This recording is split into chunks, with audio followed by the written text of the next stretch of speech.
esta noche hablando sobre las elecciones, reporte de elecciones es nuestra etiqueta de esta noche. Nuestro invitado es Aníbal Sánchez, experto electoral y analista político. Estábamos hablando sobre el proceso del próximo domingo.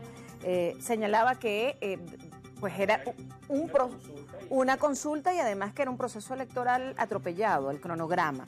¿Es el más atropellado de los tres últimos procesos? Bueno, recordemos que yo que he trabajado mucho el tema de los cronogramas electorales, de acuerdo a la Ley Orgánica de Procesos Electorales, son unas 95 actividades que deben realizarse previo a un proceso electoral dentro de un cronograma, vamos a decir, bastante, que contemple todas las actividades de acuerdo a la ley y el reglamento. Esto siempre habíamos dicho que para hacer un cronograma necesitábamos aproximadamente unos 145 días. No existe ninguna ley, no existe dentro de la Constitución algo que diga que los procesos tienen que ser en el mes de diciembre, ni tampoco dice que tiene que llevar 6 meses Sin embargo, la tradición, el ser humano es un animal de costumbre. Y también los aspectos técnicos, operativos y los laxos.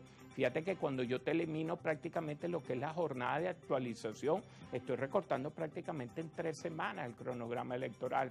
Entonces ya son prácticamente unos 21 días que ellos estarían ganando cuando eliminan la jornada de actualización. Cuando no haces el debido catastro de los centros de votación, que es una de las primeras actividades también que se realiza, todo lo que tiene que ver con la veeduría nacional y la observación internacional. Cuando tú suprimes todos esos programas, empiezas a tener un cronograma más compacto, pero indudablemente atropellado. Fíjense que cuando llegamos al proceso, vamos a decir, de inscripción de los candidatos, que debería originalmente haber terminado el 14 de junio, se dio una prórroga hasta el 17 de junio, pero esto quedó solapado con lo que sería el periodo o el lapso de las sustituciones y modificaciones con efecto en boleta. Recordemos que el artículo 6.2, 6.3 y 6.4 de la Ley Orgánica de Procesos Electorales estipula esta posibilidad de que se realicen las sustituciones y modificación con efecto en boleta y sin efecto en boleta. Ahora, incluso hasta 10 días antes del proceso electoral. Ahora, ¿no es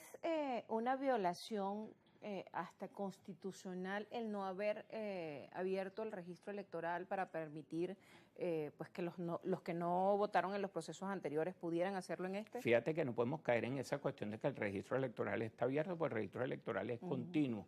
Nosotros técnicamente lo que hacemos es un corte, es necesario hasta determinada para permitir fecha, el corte. Pero pues. Sí podría decirte que el artículo número 35 de la Ley Orgánica de Procesos Electorales establece que el corte técnico para realizar un proceso electoral debe realizarse 30 días después de la convocatoria. Entonces ya sí estaríamos en una violación por parte de la Junta Nacional de lo que es el artículo 35 de la Ley Orgánica de Procesos Electorales, porque en esta oportunidad prácticamente fueron 48 horas después de convocado el proceso electoral cuando se generó el corte. Para el 9 de junio ya nosotros teníamos un corte preliminar. Ya para el día 10 de junio los partidos políticos tenían que estar haciendo la auditoría del registro electoral. Recordemos que en mi caso yo siempre hago mucho hincapié en las auditorías. Las auditorías es ese mecanismo que no solo permite la comprobación de cada una de las partes del sistema, sino que indudablemente ayudan a sembrar confianza. Y cuando yo te estoy hablando de que existe poca motivación para participar, es muy importante todas esas actividades que podamos generar para ayudar al elector a crear esa confianza, de manera que el elector este domingo se sienta más estimulado y con más ánimo de salir a votar. Recordemos que este domingo es importante que todos salgamos a votar, a ejercer nuestro derecho por esas autoridades que son parte del poder público, el poder público municipal, el poder público que incluso está en contacto más directo con el ciudadano, estos alcaldes, estos concejales que vamos a elegir. Y recordemos que también que aquí eligen tanto los que vamos a votar como los que dejan de votar, porque los que dejan de votar se están manifestando también en una forma y pudieran ser los responsables que vayamos a tener unos resultados Este cronograma también lo hemos visto carente de la promoción que debe existir por parte del órgano electoral para pues hacer motivar el voto.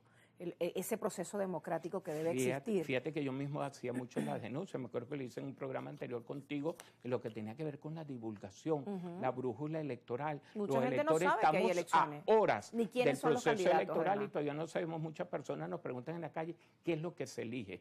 y todavía no lo saben, y mucho menos cuando nosotros estamos a explicar el mecanismo de la elección. Está transcurriendo todavía, porque incluso hasta el 25 pudiéramos tener los puntos de la feria electoral, pero una feria electoral que prácticamente es clandestina. 976 puntos están desplegados en las demás 1000 parroquias del país y las personas Yo no he visto saben todavía el dónde primer está. punto. Bueno, si vas al Sambil puedes ver una, quizás en la Plaza Bolívar de Latillo, en la Plaza El Cristo de Baruta, pudieras ver un punto, y yo invito a todos esos electores, a los ciudadanos que asistan a la feria electoral, porque es una oportunidad que tienen de familiarizarse, porque fíjate que cuando tú hablabas de la información, es importante que las personas aprendan todavía a votar. El votar es muy sencillo. Yo sí es verdad que les hablé que hay 7.303 mesas menos, pero un proceso muy rápido, prácticamente uno ejerciendo lo que se llama el voto partidista, pudiera hacer el ejercicio del voto en menos de 23 segundos. Ahora, hay una situación, yo le preguntaba que si el hecho de realizar muchas elecciones,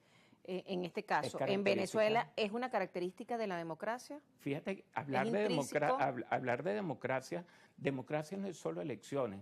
La democracia lleva indudablemente tener ese concepto de tener instituciones fuertes, de tener poderes autónomos, de poderes que indudablemente representen al Estado y no a un gobierno, que es lo que hemos visto últimamente. Cuando yo veo que el ejercicio de las elecciones está hecho le faltan garantías de acuerdo a lo que son las normas internacionales. Incluso la misma Declaración de los Derechos Humanos en 1948, en su artículo 21, establece cómo son las características de un sufragio en democracia, y es esto que a veces copia la Constitución y también el acuerdo de Costa Rica, de cuando te habla que el sufragio tiene que hacerse de manera libre, universal, y secreta, directo y secreto.